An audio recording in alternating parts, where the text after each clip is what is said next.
नमस्कार, मैं रचना। अभी-अभी शादी के बाद मैं और मेरे पति सूरज एक बड़े शहर में आ गए हैं। हम दो ही लोग हैं। एक बड़ा फ्लैट है। मेरे पति की अच्छी जॉब है। मैं कभी-कभी ये सोचती हूँ कि मुझे बहुत अच्छा पति मिला है। शहर में आए अभी हमें कुछ दिन ही हुए हैं, तभी मेरे पति एक 18 साल की लड़की को एक दिन घर ले आए। कहा कि गरीब है, इसे काम की ज़रूरत है। मैंने कहा ऐसा क्या काम है, हम दोनों के बीच में अकेली कर सकती हूँ। लेकिन उन्होंने बोला ये यही रहेगी और कुछ काम करेगी। मैंने बोला ठीक है। किसी अजनबी जवान लड़की को इस तरह अपने घर में रखना मुझे कुछ समझ नहीं आया, वो भी तब जब मैंने मना कर रही हूँ। रात मैंने सोचा कि उनसे पूछूं कि आखिर ये लड़की कौन है, लेकिन रात जब मैं कमरे में गई तब वो अपने लैपटॉप पर मीटिंग में बिजी थे। जैसे ही मैंने दरवाज़ा खोला, मुझे हाथ से इशारा करके चुप रहने को कहते हैं। मैं बिस्तर के एक साइड पर सो गई। सुबह करीब 7 बजे मेरी नींद खुली। तब मैंने देखा पतिदेव बिस्तर पर नहीं थे। मैंने बाथरूम देखा, वो वहाँ भी नहीं थे। दरवाज़ा के पास जाकर जब मैंने किचन में देखा तो मेरे पति हाथ में पैसे लिए उस लड़की को दे रहे थे और वो लड़की रो रही थी। वो उसे चुप भी करा रहे थे। पैसे देकर वो मुझसे मिले बगैर बाहर मेन डोर से निकल गए। मुझे अब कुछ समझ नहीं आ आया कि बात क्या है। थोड़ी घबराहट सी हुई। अजीब अजीब ख्याल मन में आने लगे। साथ ही ये भी ख्याल आया कि जो मैं सोच रही हूँ ऐसा कुछ भी नहीं हो। मैं बेडरूम से बाहर आई। वो लड़की ने मुझे देखकर अपने आंसू पोंछ लिए। मुझे देखते ही वो बोले, मैडम साहिब, बोले कि आज वो शहर से बाहर जा रहे हैं मीटिंग के लिए, कल शाम तक आएंगे। आप सो रही थी इसलिए आपको उठाया नहीं। मुझे कहा कि आपको बता दे। मुझे उससे बात करने का बिल्कुल भी मन नहीं था, इसलिए मैंने उसकी तरफ देखा तक नहीं। बस अब मैं अपने बेडरूम में बैठी कुछ कुछ सोचने लगी।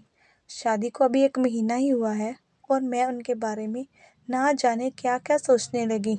लेकिन उन्होंने मुझे सोचने का कारण भी दिया है। एक तो ये लड़की, वो अचानक ले आए। मेरे मना करने के बाद उन्होंने इसे यहाँ काम पर रखा और आज वो इसे रुपए भी दे रहे थे। मैंने सोचा कि एक बार फ़ोन पर उनसे बात करके देखती हूँ। मैंने उन्हें फ़ोन लगाया पर उनका फ़ोन स्विच ऑफ आ रहा था। ये पहली बार था जब ऐसा हुआ कि उनका फ़ोन बंद है। अब मेरा सर और भी चकरा गया। इतने में वो लड़की रूम्स में चाय लेकर आती है। बोली, मैडम चाय। मैंने भी उसको पूछा, तुम्हारा नाम क्या है? बोली, राखी। उसके पास फ़ोन भी था और अब वो वाइब्रेट हो रहा था। फ़ोन को रिसीव करने वो दौड़कर मेरे बेडरूम से बाहर गई। मुझे दूर से अब यही सुनाई दे रहा था कि उसने कहा कि मैं आती हूँ। फिर बात करके वो फिर मेरे बेडरूम में आकर कहती है, मैडम मैं 2 घंटे में आती हूँ, मुझे कुछ काम आ गया है। इतना बोलकर वो मेरी हाँ सुने बगैर ही चली गई। मैं कुछ बोल ही नहीं पाई। लेकिन फिर 2 मिनट मेरे मन में आया कि क्यों ना उसका पीछा करूं, और मैंने 1 सेकंड में कपड़े चेंज किए और उसका पीछा करने लगी। वो मुझे मेरी बिल्डिंग के नीचे दिखाई दी। उसके बाद उसने एक रिक्शा लिया। मैंने भी रिक्शा लेकर उसका पीछा किया। रिक्शा एक पतली सी गली में रुका। वो वहाँ से उतरकर पैदल चलने लगी। बहुत सारे छोटे छोटे घर से होते हुए वो एक घर में के आगे पहुंची। मैं लगातार उसका पीछा कर रही थी, क्योंकि क्यों कर रही थी, क्या जानना चाहती थी, इसका मुझे कुछ नहीं पता था। बस मैं उसके पीछे थी। दरवाज़ा खुला और खुलते ही वो लिफ्ट लिपट गई उसकी माँ से। ज़ोर से माँ और बेटी दोनों रोने लगी। दरवाज़ा बंद करना भी भूल गए। मुझे लगा कि अब मुझे सामने जाकर बात करनी होगी कि परेशानी क्या है। मैं उसके सामने गई। मुझे देखकर लड़की बोली, मैडम आप यहाँ पर? मैंने कहा तुम्हारे साहब बोले थे कि तुम्हारा ध्यान रखना है। उसकी रोती हुई माँ बोली कि ऐसा इंसान बहुत कम मिलते हैं। मैंने पूछा क्या परेशानी है, आप मुझे बताइए। माँ बोली कि इसके पिता साहिब ऑफिस में सिक्योरिटी में नौकरी करते थे। अचानक हार्ट अटैक से उनका देहांत हो गया। इसका एक भाई है, लेकिन इसे पीने और जुए की लत से वो मेरे पास एक पैसा नहीं टिकने देता। मैं अपनी परेशानी लेकर साहिब के पास गई और उन्होंने पैसे से हमारी मदद की।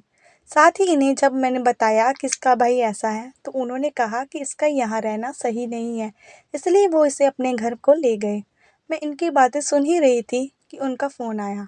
मैंने फ़ोन रिसीव किया। सूरज बोले कि उनका फ़ोन रात को में मीटिंग की वजह से चार्ज नहीं था, इसी कारण बंद आ रहा था। मुझे पूछा कि कहाँ हो तो मैंने कहा कि मैं उनके घर आई हूँ। सूरज बोला, हाँ, मैं रात में तुम्हें बताने वाला था, पर मीटिंग की वजह से लेट हो गया और तुम सो गई। मुझे उस समय जो सही लगा वो मैंने किया, इसलिए मैं उसे तुम्हारे पास ले आया। मैंने कहा, बिल्कुल ठीक किया आपने। लड़की को लेकर फिर मैं अपने फ्लैट चली गई। अब मैं उसे और अपने पति दोनों को ज़्यादा प्यार करने लगी हूँ। Thanks for watching. Please like, comment, share and subscribe my channel.